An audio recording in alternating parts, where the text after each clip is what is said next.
hit that sub button, guys, for the latest in boxing.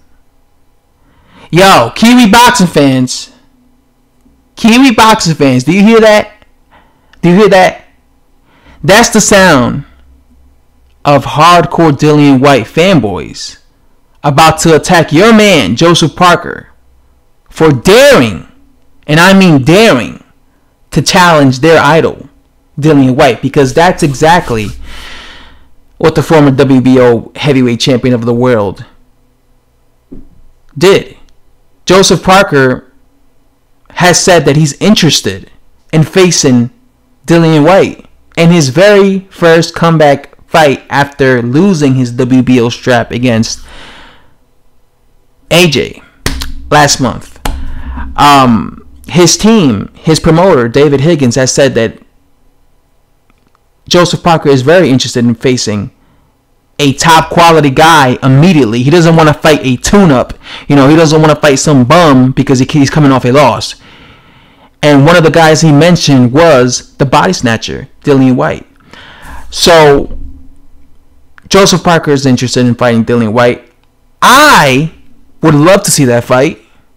I'm pretty sure Dillian Whyte would want to see that fight and would want that fight to happen, because I remember Dillian Whyte clowning Joseph Parker for a long time. Dillian Whyte has always come across as a guy that felt that like he feels that Joseph Parker is overrated, because I remember leading up to the Anthony Joshua fight, every single interview that I saw Dillian Whyte receive, whenever they asked him the question, like, what do you think Joseph Parker's chances are against Anthony Joshua, he would just laugh, almost as if that fight was a mismatch. He would just be laughing. Oh, that he'll be surprised. He'll say stuff like, he'll be surprised if Joseph Parker wins 6 rounds. That's easy work. And he kept talking about all the flaws in Joseph Parker. Well, funny enough, Joseph Parker did a much better job than Dillian Whyte did. Ain't he? Right? He did a much better job because he went 12 rounds, something that Dillian Whyte couldn't do. And Dillian Whyte has called out Joseph Parker in the past. So, man, Dillian Whyte, he's a guy that talks about like everybody's ducking him. But man, he's getting a lot of opportunities and a lot of guys who are going to be in his way for him to face. Because like I said earlier, the WBC just came out with a title eliminator with him against Luis Ortiz. So he could take that route in order to face Fort Wilder's WBC belt, right? To win that Mando spot, right? But he also could face Kurat Pulev to win the IBF mandatory position, right? But then he also has the option to face Joseph Parker, who wants to fight him next. So what is Dillian Whyte going to do? Who is he going to choose? Is he going to fight Luis Ortiz? Is he going to fight, Kurat Pulev? Or is he going to fight Joseph Parker, who wants to fight him? How do you guys think that fight plays out, Joseph Parker versus Dillian Whyte? How do you think it plays out?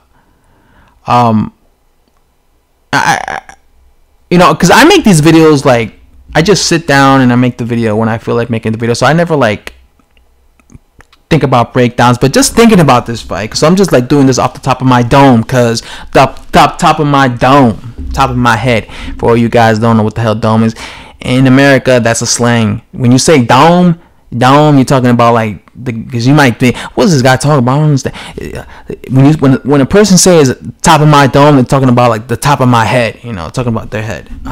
Okay, just side notes right there. But yeah, hashtag make America great again. Okay, anyway, Joseph Parker stylistically versus Dillian Whyte is because Joseph Parker will probably be the boxer. I think if Joseph Parker plays the aggressive fighter, the way he tried to fight, the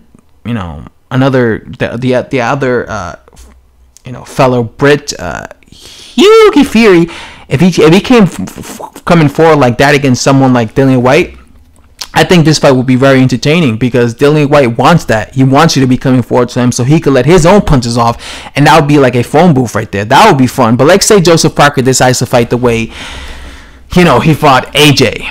and he tries to play the counter puncher. You know, some people felt that he wasn't being aggressive enough, and I agree with that. You know, I felt he needed to be way more aggressive. If you're fighting AJ, son, be more aggressive, son. Don't be taking your time with the dude. Anyway, if he fight like that against Dillian Whyte, I think it would benefit him, because I think Dillian Whyte doesn't do good with guys that fight that way. You know, just ask when he fought, just ask Robert Helenius. Robert Helenius gave him trouble. But like I said, if he fought that way negatively like that, will they give him the fight? You know, he would have to fight that way, but also do a combination where he's also being aggressive, you know. Not just give away rounds, trying to play the counterpuncher. So yeah, who would I think would win that fight? I don't know. I think that's a 50-50 fight. I think that's a 50-50 fight. Because Dillian Whyte has been looking pretty sharp lately.